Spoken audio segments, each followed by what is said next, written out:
Assalamualaikum warahmatullahi wabarakatuh. Selamat pagi, salam sejahtera. Perkenalkan, saya Lestari Sudaryanti. Saya bergabung dengan Universitas Airlangga pertama kali pada tahun 2018 dan ditugaskan sebagai staf dosen pada Prodi D3 Keperawatan Fakultas Vokasi. Lalu kemudian diberikan tugas baru di Prodi S1 Kebidanan Fakultas Kedokteran. Salah satu mata kuliah yang ditugaskan pada saya adalah ilmu biomedik dasar dengan beban studi sebanyak 2 SKS untuk teori dan 1 SKS untuk praktikum. Pembelajaran mata kuliah ini dilaksanakan sebanyak 14 kali tatap muka dan tugas mengajar yang diberikan kepada saya adalah sebanyak 2 kali tatap muka. Salah satu topik yang saya berikan berjudul konsep dasar anatomi, fisiologi, sistem reproduksi dan tumbuh kembang janin. Sesuai rencana pembelajaran semester, mata kuliah ini membahas tentang konsep dasar anatomi dan fisiologi berbagai sistem tubuh, metabolisme senyawa utama, yaitu karbohidrat, protein, lemak, vitamin dan mineral, serta konsep dasar biomekanik, biolistrik, fluida, bioakustik, biooptik, dan biotermik tubuh. Capaian pembelajaran yang diharapkan pada mata kuliah ini yang pertama adalah mahasiswa mampu menguasai konsep dasar anatomi dan fisiologi sistem tubuh, dan yang kedua mahasiswa mampu menguasai prinsip dasar sifat-sifat fisika dan biokimia tubuh. Berdasarkan RPS, tugas pembelajaran pada mata kuliah ini saya lakukan dengan cara ceramah tatap muka dengan menggunakan slide PPT dan diskusi terstruktur serta sesuai bahan kajian. Diskusi saya lakukan sebagai upaya untuk meningkatkan interaksi dengan mahasiswa sekaligus untuk mengetahui pemahaman mahasiswa terhadap materi-materi yang telah saya sampaikan. Metode pembelajaran yang digunakan berupa ceramah, pertemuan tatap muka, baik luring maupun daring melalui e-learning, diskusi, discovery learning sebagai bentuk penugasan dan brainstorming.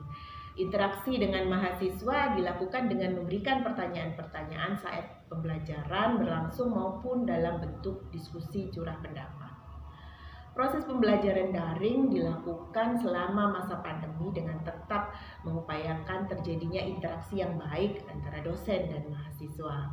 Komunikasi juga dilakukan melalui grup WA kelas yang menjadi media tambahan untuk menjembatani komunikasi antara dosen dan mahasiswa dalam pembelajaran. Misalnya adalah menyampaikan tugas-tugas baik itu apakah sebelum ataupun sesudah perkuliahan. Untuk lebih meningkatkan pemahaman mahasiswa terhadap materi pembelajaran, saya juga menggunakan video-video yang saya unggah dari YouTube yang sesuai dengan materi perkuliahan yang sedang dilaksanakan. Pengalaman belajar mahasiswa yang diharapkan pada mata kuliah ini adalah kemampuan menjawab pertanyaan dengan menjelaskan materi pembelajaran, mampu berdiskusi dan menunjukkan resume yang disusun dengan baik.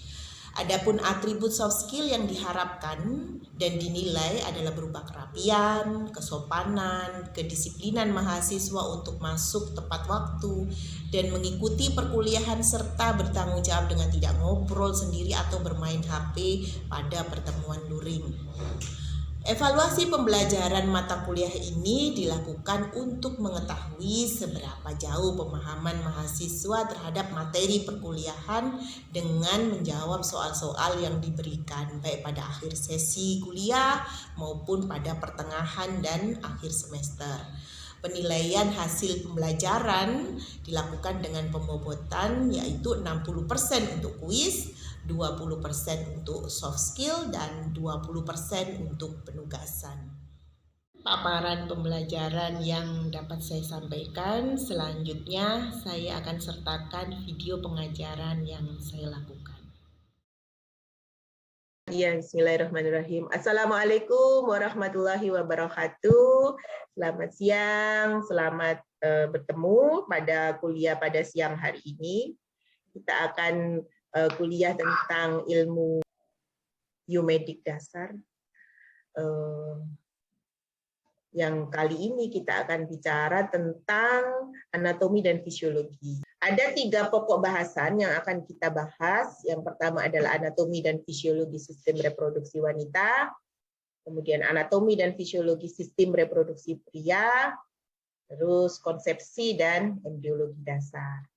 Pada bagian pertama kita akan mengupas anatomi sistem reproduksi wanita. Dari gambar ini kalian bisa lihat ini pada tampak depan dan yang ini adalah pada potongan yang melintang tubuh, ya. Kita lihat ada beberapa struktur di sini. Yang ada di bagian paling depan ini adalah os pubis, di bawahnya ada klitoris, kemudian ini ada urinary bladder, kandung kemih, di belakangnya ada uterus, ya. Nah, ini adalah organ genitalia luar. Jadi kalau dari bawah nanti akan kelihatan paling depan itu adalah klitoris, di belakangnya akan ada orifisium uretra externa, kemudian ada introitus vagina, di mana ini adalah jalan keluar dari vagina. Ini juga merupakan jalan lahir, ya, karena ini langsung di atas vagina adalah cervix uteri. Ini adalah bagian dari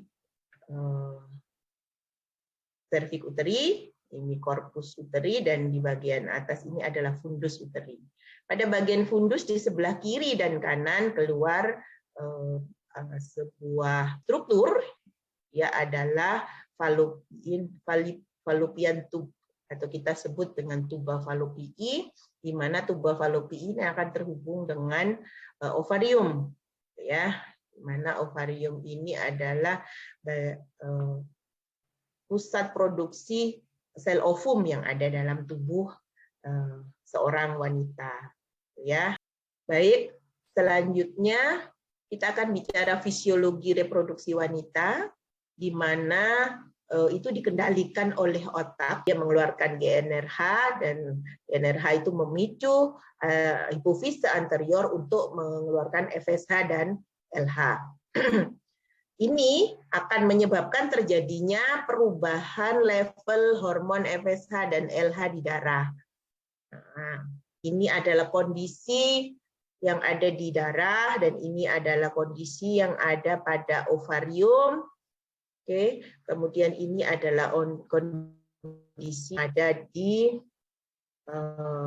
endometrium.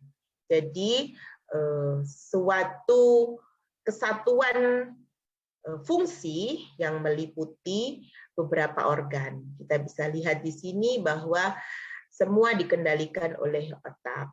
Jadi pada saat kadar FSH mulai meningkat, kita lihat ada perubahan di sini. FSH itu follicle stimulating hormone, sehingga di sini pun ada pertumbuhan folikel, ya. Nah, ini yang berwarna ungu, ini yang FSH, sementara berwarna pink ini yang LH, gitu ya. Nah, ketika terjadi pertumbuhan folikel ini juga memproduksi estrogen, sehingga otomatis di dalam darah estrogen itu akan semakin lama semakin meningkat. Nah, sementara yang ada di uterus pada endometrium terjadi kondisi di mana terjadi peluruhan, gitu ya, karena level estrogen yang masih minimal itu. Jadi peluruhan sampai nanti mengikuti kondisi kadar estrogen yang ada di dalam darah, seiring dengan perubahan level hormon yang ada di darah juga. Jadi ini dia terlihat mulai naik, folikel semakin matang, ini folikel degraf, sampai akhirnya terjadi ovulasi. Pada saat ovulasi maka LH yang semula stabil ini dia mencapai puncaknya, puncak kadarnya di dalam darah, ya, sehingga pada saat itulah terjadi ovulasi, di mana sel telur dilepaskan dari folikel, ya. Folikel yang telah ditinggalkan oleh sel telurnya berubah menjadi korpus luteum, gitu ya.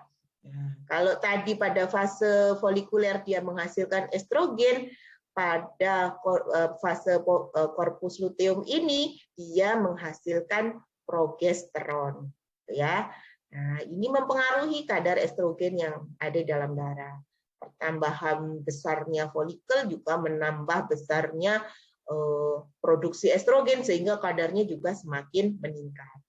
Ovulasi terjadi sesaat setelah terjadi peak, terjadi pada puncak kadar estrogen di dalam darah, gitu ya. Nah, pada saat terbentuk korpus luteum, maka progesteron ini pun kemudian naik. Naiknya kadar progesteron ini juga diikuti oleh naiknya semakin tebalnya dinding endometrium. Nah, pada saat dinding endometrium ini tebal, gitu ya, pada saat inilah sebenarnya rahim itu siap untuk ditempati oleh janin atau terjadi implantasi yang kemudian dapat terjadi kehamilan, gitu ya. Nah, kalau pada saat korpus luteum memproduksi progesteron ini kemudian di dalam rahim ini tidak ada kehamilan, tidak ada yang dipelihara lagi, maka dia akan berubah menjadi korpus albikan, gitu ya. Nah, karena dia berubah menjadi korpus albikan, produksi progesteronnya turun, sehingga akhirnya di sini pun terjadi penurunan level dari kadar progesteron di dalam darah dan menyebabkan adanya penurunan ketebalan dari endometrium sehingga kita mengenalnya sebagai menstruasi. Oke, dari sini ada pertanyaan sebelum Ibu lanjutkan? Oke, silahkan. Ini ada Mbak Umul yang raise hand. Silahkan Mbak Umul. Baik, terima kasih atas kesempatannya dokter. Izin bertanya. Seperti yang kita tahu kan bahwa menstruasi terjadi setelah kita pubertas. Lalu apakah folikel juga akan baru tumbuh ketika kita baru pubertas, dokter? Oke, terima kasih. Pertanyaannya bagus sekali. Jadi memang pada usia reproduksi, ya, pertumbuhan folikel itu hanya terjadi pada saat kita mengalami masuk pada fase pubertas, gitu ya. Jadi pertumbuhan folikel yang dipengaruhi oleh hormon ini dimulai pada saat fase pubertas. Demikian Mbak Umul, bisa diterima? Baik dokter, sangat menjawab pertanyaan dokter. Oke, terima kasih. Kita lanjutkan ya. Ovum itu dihasilkan oleh sebuah proses yang dinamakan oogenesis, gitu ya. Ini adalah skema oogenesis. Nah, kalau kita lihat ini adalah organ reproduksi, maka proses ini terjadi di ovarium. Nah, kita ketik ovariumnya menjadi lebih besar. Ini adalah oosit primer, gitu ya. Kemudian dia berkembang folikel primer, folikel sekunder, gitu ya. Kemudian folikel debrat sampai akhirnya dia menjadi ovum, gitu ya. Nah, prosesnya yang terjadi adalah di sini. Jadi dari oogonium terjadi pembelahan mitosis, kemudian dia berubah menjadi oosit primer mengalami meiosis 1, yang akhirnya yang semula diploid menjadi haploid, yaitu menjadi oosit sekunder dan polar body. Nah, oosit sekunder ini mengalami meiosis 2, dia menjadi ovum yang matang dan polar body. Baik, kita lanjutkan anatomi sistem reproduksi pria. Seperti yang kita lihat dari luar akan tampak ini adalah organ reproduksi genitalia luar, ada penis, ada skrotum, itu.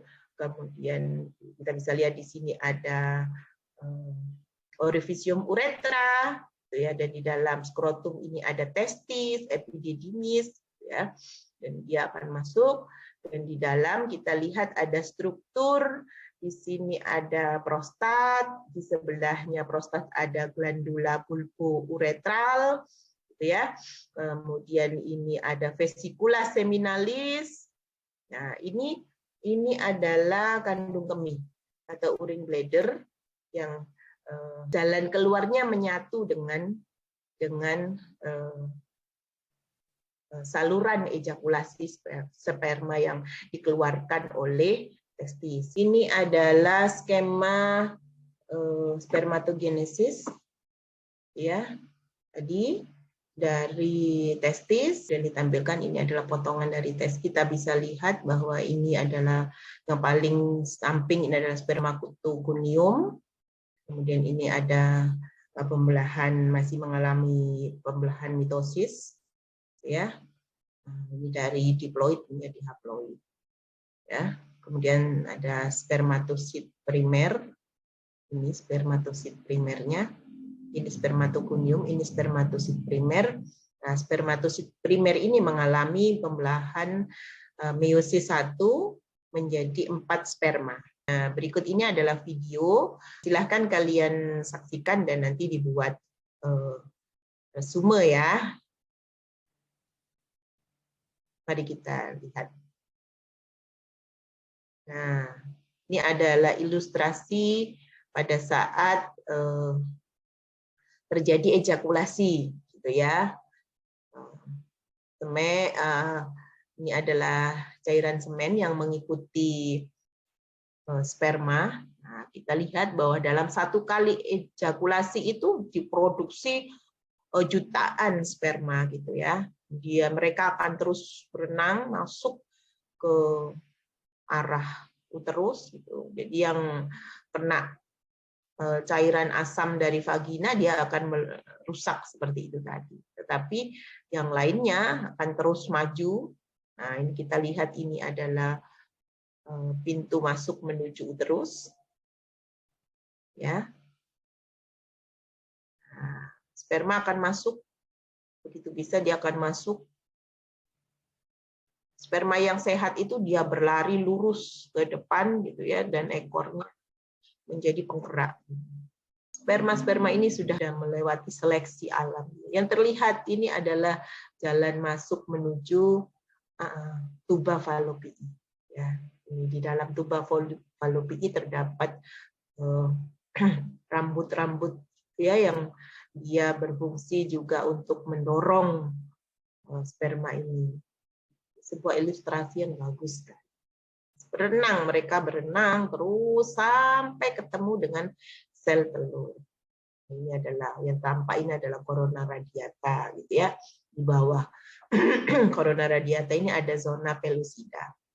Nah, ini spermanya berusaha menembus corona radiata sampai dia bisa mencapai zona pellucida. Di ujung akrosom itu tadi ada enzim hidrolitik itu tadi yang fungsinya adalah untuk menembus dari zona pellucida, ya. Setelah masuk, maka inti selnya akan saling bertemu, menyatu, kemudian melakukan pembelahan. Ini kromosom dari dua inti sel tadi. Ini adalah gelendong pembelahan menjadi dua, menjadi zigot, satu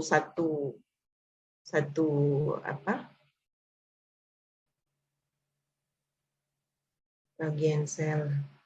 Dia kemudian akan menyatu, melebur antara sel sperma, inti sel sperma dan inti sel ovum. Oke, ada pertanyaan sampai di sini sebelum kita lanjutkan ke tumbuh kembang janin? Oke, Cindy, raise hand. Silahkan, Sin. Baik, terima kasih dok atas kesempatannya untuk bertanya. Berdasarkan video tadi, terlihat bahwa hanya satu sperma yang bisa masuk, tetapi sperma yang lain itu tidak bisa, Dok. Itu kenapa gitu?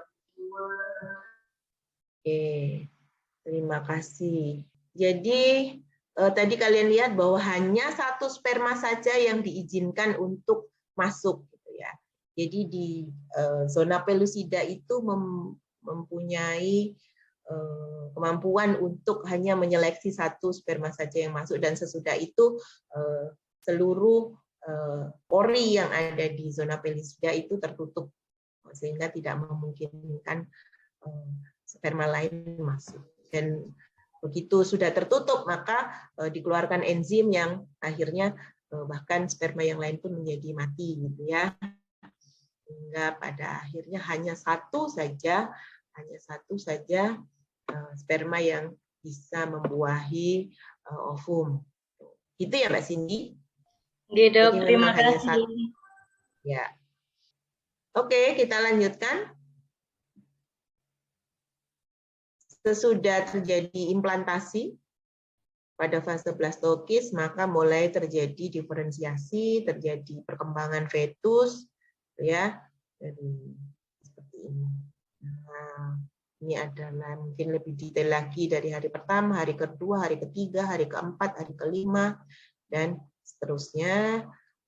Blastokis, implantasi, hari ketujuh.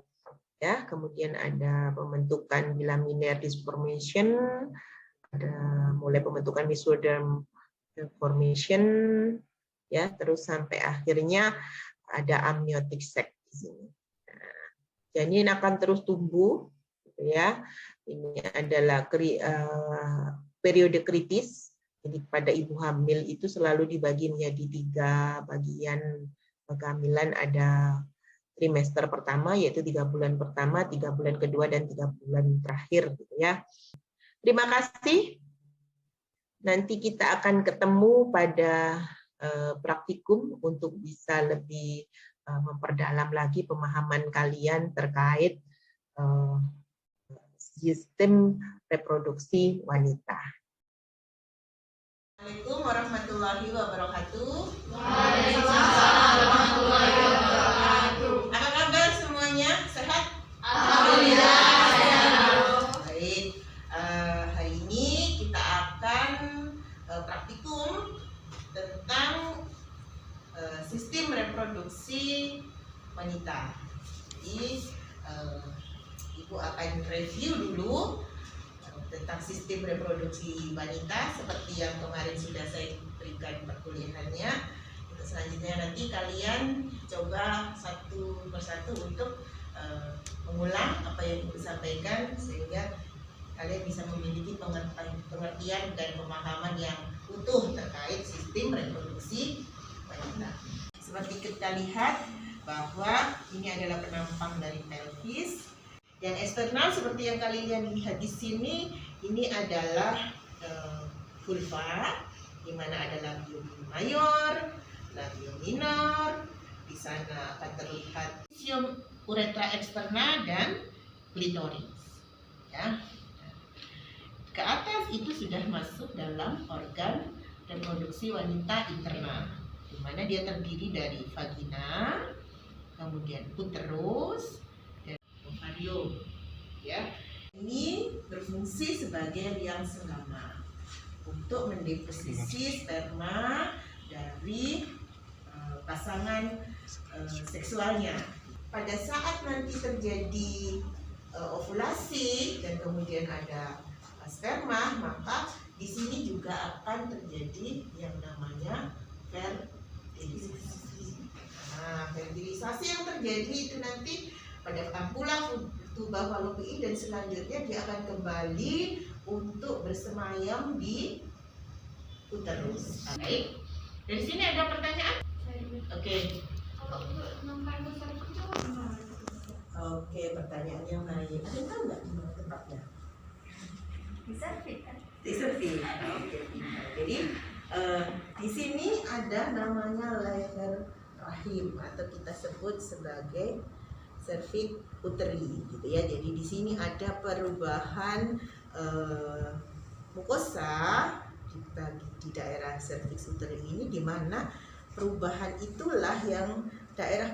itulah yang sangat rentan untuk terjadi kasus-kasus keganasan gitu ya. Jadi apabila ada jejas, ada perlukaan, ada infeksi atau ada hal-hal yang memicu untuk pertumbuhan sel, maka daerah ini pada wanita yang memiliki kerentanan terhadap kanker, dia akan berubah menjadi kanker leher rahim. Jadi ada posisinya ada pada daerah serviks uter, terutama pada lipatan. Oke, ada pertanyaan lagi?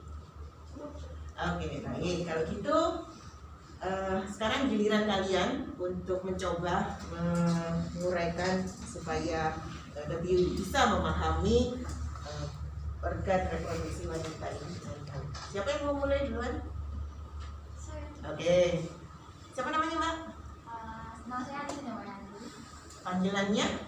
Damai. Damai. Ya, silakan Damai.